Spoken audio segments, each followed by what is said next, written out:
So before this season began, I made a prediction on which will be the best artifacts for season T1.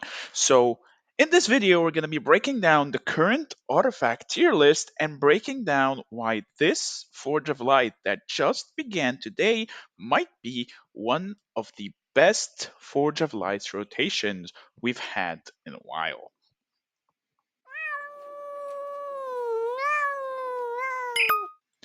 What is up, guys? Meower here, back with a brand new Call of Dragons video. So, I love discussing the meta, discussing the best stuff, min maxing and all that good stuff. So, in today's video, I want to break down why this Forge of Light might be one of the best Forge of Lights that we've had a long time, and as well as confirm what I believe are gonna be the most broken artifacts for season T1 in the open field. So that being said, drop the like, click that subscribe button, and let's get this video started. So the reason why I'm saying these two artifacts might be one of the best Forges of Light we've had in a while is because both of these artifacts are actually some of the best artifacts in the entire game.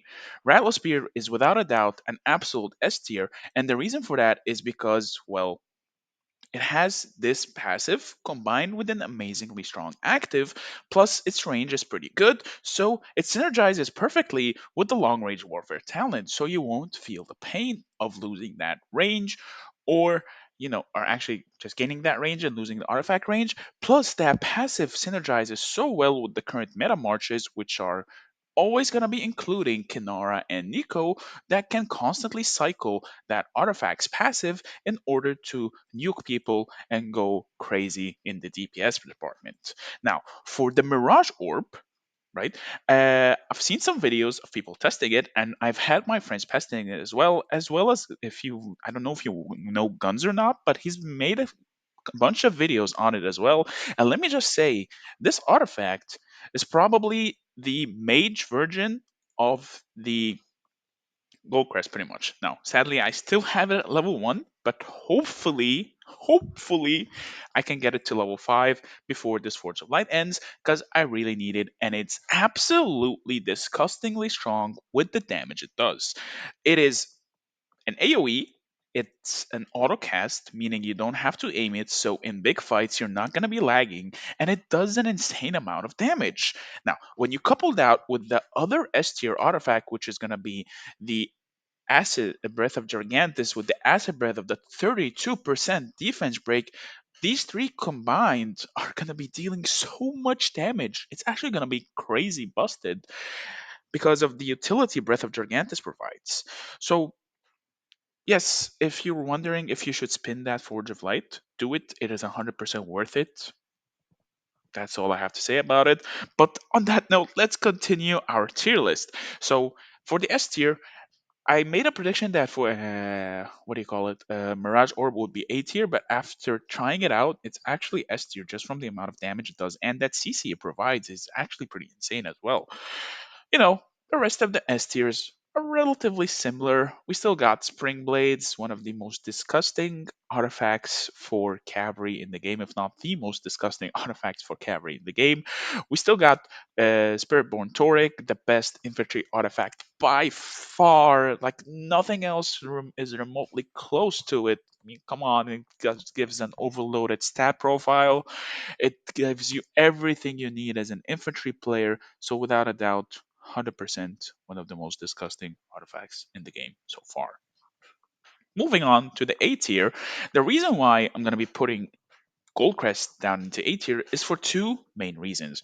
Long range warfare makes you have an increased range, so it decreases the chances of you being able to actually utilize the active. And number two, the artifact is just so freaking bugged.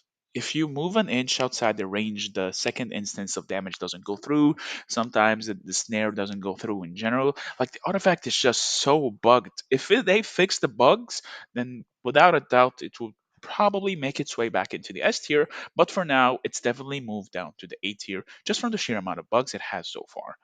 But on that note, let's continue with our tier list.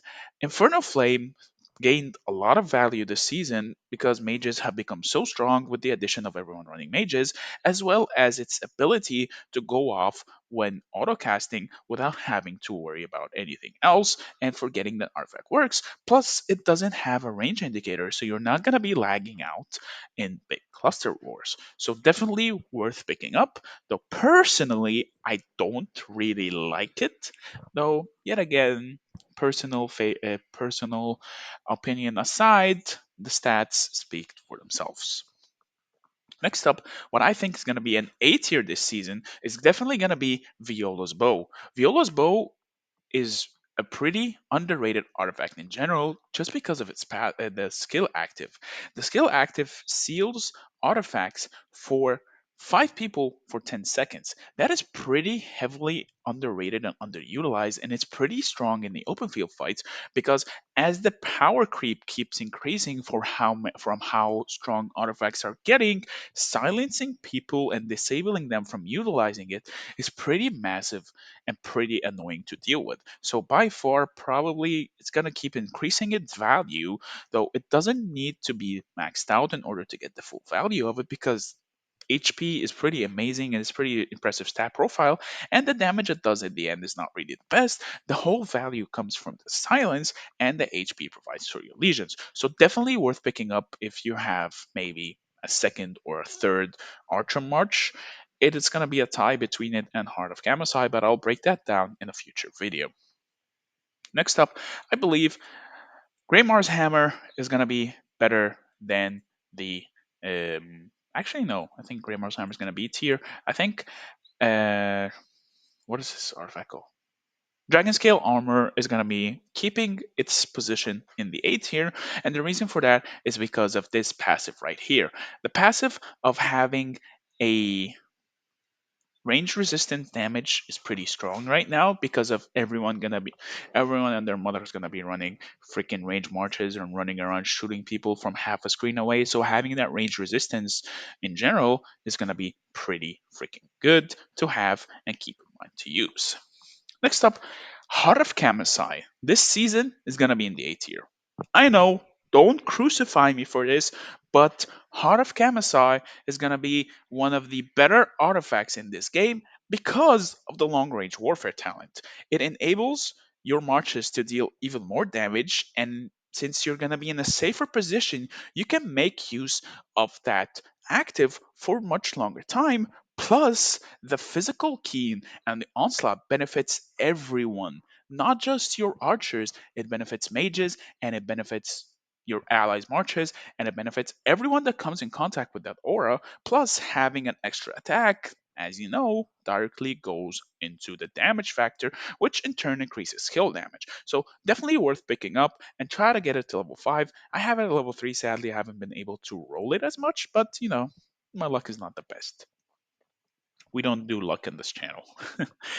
Next up, for the open field, I believe Kingslayer might have fallen down to the B tier, and it's not because Kingslayer is getting weaker, it's just that cavalry is getting more and more useless as the game progresses and people get stronger. You can't really get away with flanking people as they just nuke you before you touch them. The same concept goes for Phoenix Eye.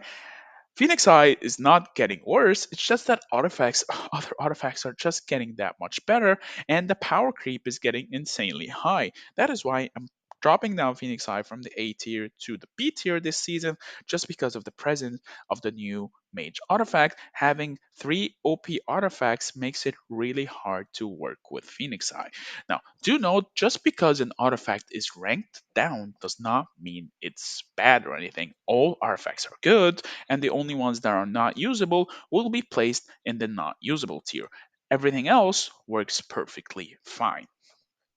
Shadowblade's the same problem as Phoenix Eye. It's not that Shadowblades is bad. The other artifacts are just getting better and better as the meta progresses, the pairings develop, and the seasonal talents take their place.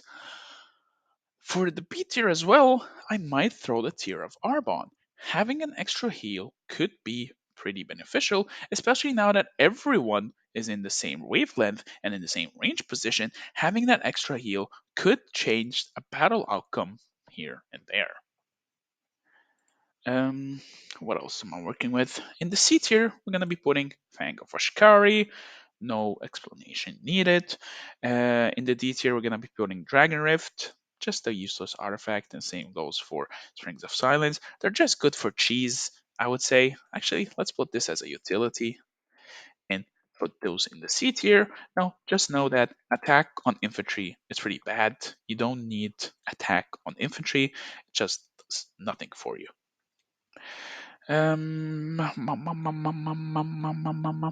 Swordlands Blade, bottom of the C tier, not a good artifact in general. Storm arrows, I would say, I would either put it in the utility section or I would put it in the B tier section. But I think it's better off putting it in the utility section to not really diminish its value, but at the same time have its uses, as it's a very niche artifact and can work if you know what you're doing. That is why I'm going to keep putting it in the utility part. The rest of the artifacts here, let's just throw them in the not usable section. Springfield Feather, it's a utility. Magic Bomb Flinger. Yeah, I don't know I don't even know the names of these. What kind of content creator doesn't know the names of the of the freaking artifacts? Oh well, let's just throw. Frozen Ring. I made a video before, courtesy of Dar's suggestion, that it actually can be pretty good in the right situations. But I will keep it in the utility section for now, though if you know what you're doing with the artifact, you can definitely turn around a fight big time. Gems, this. Put this in the C tier. Heart Piercer is pretty strong. The recall here. Visage of the Sanctus. Now, I've seen a lot of discussion on Visage of the Sanctus and how it is. So let me just flat out say it. I think Visage of the Sanctus is definitely B tier, and it might even be approaching the A tier soon. It's a pretty underrated artifact and underutilized, but the synergy it has with Thea is pretty strong and should not be completely ignored, as it will do insane amount of damage over time when you stack it up and properly use it at the correct timing. So worth picking up and worth fooling around with. It's a pretty underrated artifact. Magic Bomb, C tier, Rockets here, Karada's Wrath.